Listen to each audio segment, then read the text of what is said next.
సాధారణంగా శరణార్థి అనేవాళ్ళేంటి, మన దేశంలో వర్గ గొడవలు జరుగుతున్నాయి. దానివల్ల మేము ఈ దేశంలో బతకలేకపోతున్నాం. మీ దేశంలో బతుకుతాం. మాకు ఆశ్రయం ఇవ్వండి అని అడగరు. యుద్ధం జరుగుతోంది. మా దేశం మీద వేరే దేశం వచ్చి దాడులు చేస్తుంది. మేము బతకలేకపోతున్నాం. మీ దేశంలో బతుకుతాం. అంత తిండి పెట్టండి. కొన్ని రోజుల పాటు మేము ఏదో పని చేసుకొని బతుకుతాం అంటే ఆశ్రయం అడగటం. శరణార్థి అంటే అది.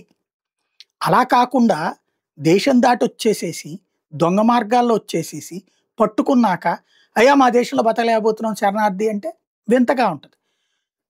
పాకిస్తాన్‌లో 40,000 మంది లాస్ట్ ఇయర్ ఇట్లాగ చొరబడ్డారట పాకిస్తానోళ్ళు బ్రిటన్‌లోకి. ఈ ఏడాది ఈ లాస్ట్ మంత్‌లో కూడా 10,000 మంది దాకా అట్లాగే చొరబడ్డారట.